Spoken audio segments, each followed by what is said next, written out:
مساء الخير، وده يعتبر أول فيديو أقدر أقول لك فيه بكل بساطة كده إن خلاص الرحلة بتخلص، وزي ما واضح من عنوان الفيديو النهاردة هنتكلم عن ليالي امتحان القرآن والحديث سواء شفوي أو تحريري، وهبقى معاكم إن شاء الله قبل كل امتحان أو بمعنى أصح بعد كل امتحان. يعني هتلاقي فيديو نازل الامتحان اللي جاي وهيبقى نازل بعد الامتحان اللي فات على طول. يعني مثلا لو انت مخلص الامتحان الساعة 11 فهتلاقي الفيديو موجود الساعة 12، او لو انت مخلص الساعة 12 فهتلاقي الفيديو موجود الساعة 1، وهكذا. انت فاهمني؟ طول بقى الامتحانات.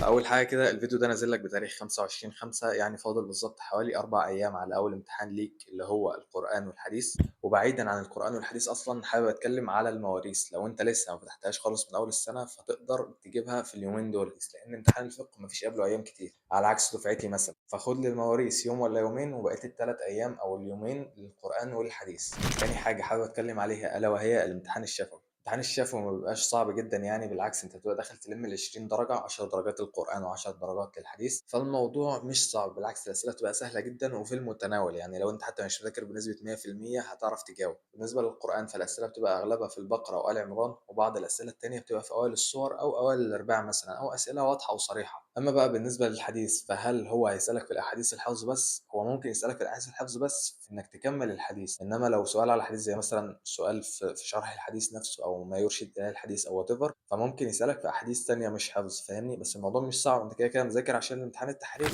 طيب هل ميعاد امتحان الشفوي بيبقى في نفس يوم امتحان التحريري؟ لا، انا تقريبا كنت امتحان قران وحديث شفوي يوم امتحان الاحياء، باين حاجه زي كده مش فاكر يعني. بس هم عموما يعني بياخدوكوا على حسب الترتيب الابجدي او على حسب اللجان، يعني مثلا ممكن ياخدوا كل يوم لجنتين مختلفين، فاهمني؟ وهكذا يعني. بس الموضوع عموما مش صعب زي ما قلت لك، انت حتى لو معاك اي ماده تانية في يومها فالموضوع مش هيبقى صعب، عادي. ممكن تراجع الحديث كله قراءه بس كده في 3 4 ساعات، والقران انت كده كده حافظه كويس يعني من الامتحان التحريري، فالموضوع مش هيبقى صعب. طيب ده كان بالنسبه للامتحان الشفوي. الامتحان التحريري بقى نفسه اهم حاجه في القران هي البقره وال عمران. لو انت مش مراجعهم فراجعهم كويس جدا، وبرضه اوائل الارباع واوائل السور، وحرفيا دول انت تقدر تجيبهم في نص يوم. يعني هتمسك المصحف في ايدك كده وتمشي اول كل سوره 3 ايات واول كل ربع 3 ايات بس. الموضوع حتى لو طول معاك فحرفيا هم دول اللي انت محتاجهم. ولو يا عم جالك اسئله بره الحاجات ديت فبتبقى اسئله سهله او اسئله صريحه، يعني معروف ان السؤال ده في الصوره دي، فاهمني؟ وبرضه في القران حاول تحل امتحانات السنين اللي فاتت، ممكن يتكرر منها حاجات. ده خلاص كده بالنسبه للقران. بالنسبه للحديث بقى تركز على ايه؟ اهم حاجه في الحديث الاحاديث الحفظ، ركز كويس جدا اهم حاجه على الاحاديث الحفظ، علشان برضه الامتحان الشفوي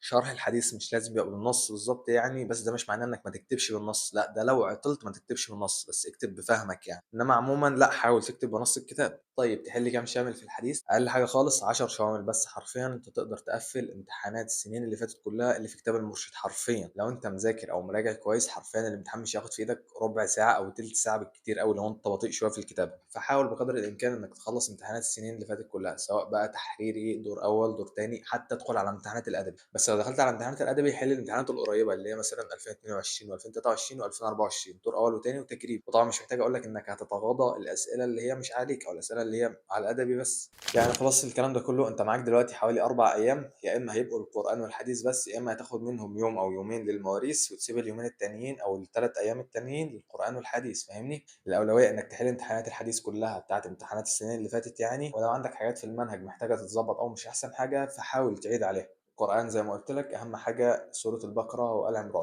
وقبل الامتحان الشفوي عشان نسيت أقول، أنت بتبقى بتمتحن بتتسأل أو بتتصور صوت وصورة، يعني فاهم؟ يعني حد بيسألك بس أنت بتتصور صوت وصورة، فالموضوع مش صعب يعني. وبس كده، ده كان حرفيا كل ما يخص ليالي امتحان القرآن والحديث سواء شفوي أو تحريري. وفي الآخر يا ريت تعمل لايك للفيديو وتشترك في القناة لو لسه مشتركتش عشان الفيديوهات اللي جاية، ويا ريت برضه تشير الفيديو ده لأصحابك علشان الفيديوهات اللي جاية بتاعت الامتحانات اللي جاية يعني كلها. كان معكم دكتور محمد عزازي، طالب في الفرقة الأولى طب أزهر دمياط. أشوفكم الفيديو الجاي.